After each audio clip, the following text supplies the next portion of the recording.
तकवा ऐसा अमल है, याद रखिए, बंदे का पता ही तब लगता है कि बंदा अल्लाह के करीब कितना है जब उसका तकवा बुलंद मुकाम पे फाइज हो।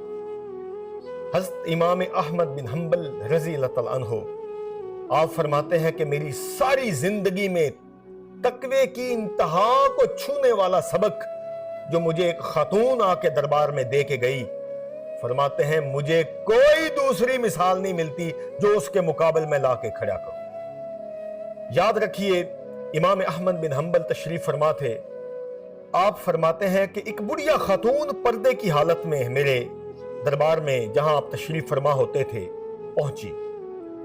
अर्ज की, अहमद बिन हंबल, हम एक मसला पूछने आए हैं, हमारा मसला ही हल फरमा दो।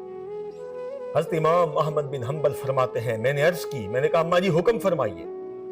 कहा बेटा मसला ये है कि मैं चरखा काटती हूं, चरखा सूत काटती हूं, तो जब मैं सूत काटती हूं छत के ऊपर रात को, तो बाज दफा ऐसा होता है कि शाही जलूस निकलते हैं, उनकी लंबी रोशनियां होती हैं, लंबी रोशनियां, देर तक वो जलूस चलते जाते हैं, तो मैं जल्दी से अपने चिराग को फूंक मार देती हूं, सिर्फ इसलिए कि मेरे चिराग का तेल बच जाए। पूछने ये आई हूं इमाम अहमद बिन हंबल कि जो सूत में उन रोशनियों में काटती हूं जो बादशाहों के जलूसों की रोशनियां होती हैं, बेच के उस सूत की कमाई मेरे ऊपर हलाल है कि हराम है? इमाम अहमद बिन हंबल तड़प उठे, आपकी चीख निकल गई। आपने फरमाया, ए खातून, मसला तो बाद में बताऊंगा, पहले ये तो बता तू कहीं बशर हाफी की हमशीरा बेटी या बहन तो नहीं है, उसकी बहन बेटी तो नहीं है? क्योंकि पूरे बगदाद के अंदर तकवा का ये आलम बशर हाफी के खानदान में से किसी का हो सकता है। तो अम्मा जी ने फरमाया, मैं बशर हाफी की हमशीरा हूं।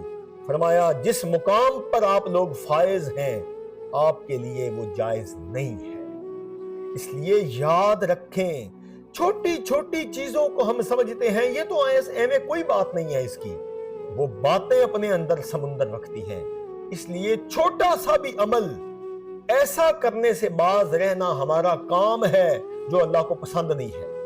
अल्लाह कहता है छोटे अमलों से बचोगे तो बड़ों से बच पाओगे। इसलिए तकवा अगर हासिल करना है तो मैं आपको दरख्वास्त करूंगा, पहले छोटी छोटी बातों से हम बचने की कोशिश करें, अल्लाह हमारी रहनुमाई फरमाएगा। अजमाइन या हय्यो या कय्यूम।